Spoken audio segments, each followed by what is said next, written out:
Hi friends, नमस्कार।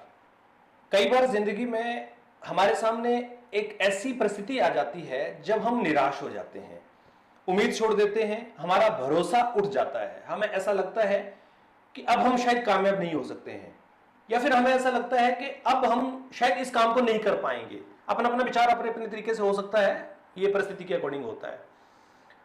ऐसी परिस्थिति में हमें क्या करना चाहिए? क्या हमें उस काम को छोड़ देना चाहिए? क्या उसमें कुछ रेक्टिफिकेशंस करनी चाहिए, या फिर उसमें कुछ सलाह करनी चाहिए? आखिर क्या करना चाहिए, आज इस विषय पे हम बात करेंगे। और अक्सर ये हमारी कई बार नौकरी में भी होता है, बिजनेस में भी होता है, और डेली की लाइफ में भी हमारे साथ इस तरह की चीजें आती हैं कि हम बिल्कुल एकदम हमारे सामने अंधेरा छा जाता है और हम सब कुछ अब ब्लैंक हो जाते हैं। हमें लगता है कि अब बस आगे कुछ भी नहीं। दोस्तों, जिंदगी में निराशा आना कोई बड़ा कार्य नहीं है, मतलब it's a part of life. जिंदगी में निराशा आना एक स्वाभाविक सी बात है, लेकिन उस निराशा से निकलकर आशा की तरफ जाना, उम्मीद की तरफ जाना और कामयाबी की तरफ जाना केवल और केवल आपके दृढ़ संकल्प से रिकवर किया जा सकता है। आपकी जो दृढ़ इच्छा शक्ति है किसी कार्य को करने की, वो निकलती है आपके ड्रीम्स से और आपकी नीड्स से। अगर आपके सपने नहीं है, आपकी जरूरतें नहीं है, तो फिर आपके अंदर निराशा आने के बाद में आप मौन हो जाएंगे और आप अंधेरे में चले जाएंगे। इसीलिए कहते हैं कि आपको अपने सपनों को जिंदा रखना चाहिए, अपनी उम्मीद और अपने विश्वास को कायम रखना चाहिए, और साथ साथ में आपको अपनी मेहनत को एवेल्युएट करना चाहिए। एक बार उसका एनालिसिस करना चाहिए कि आप जो काम कर रहे हैं उसके अंदर कहां गलतियां हो रही हैं। ज्यादातर लोग अपने काम में छोटी सी बात में गलती होते ही या तो उसको छोड़ देते हैं या फिर क्विट कर देते हैं।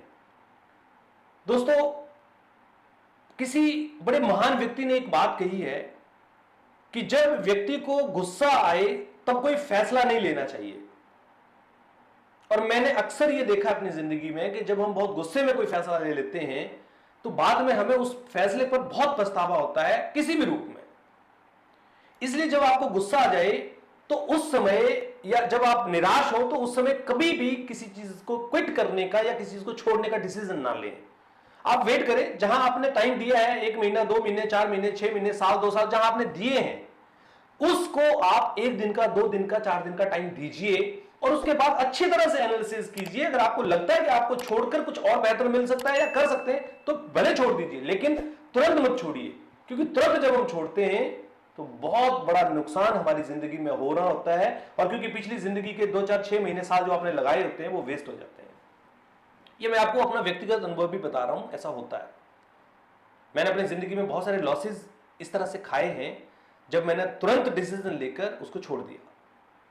और मैं आपको ये बताना चाहूंगा कि जिंदगी में हर निराशा के अंदर आशा छुपी हुई होती है।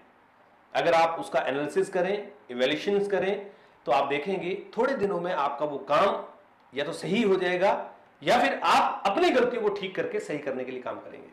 तो उम्मीद करता हूं आपको इस टॉपिक पर कुछ जानकारी मिली होगी। अगर आप जिंदगी में कोई ऐसा फैसला लेने जा रहे हैं या लिए हैं जिनकी वजह से आपको नुकसान हुआ है, तो आने वाले समय में आप उनसे बच सकते हैं।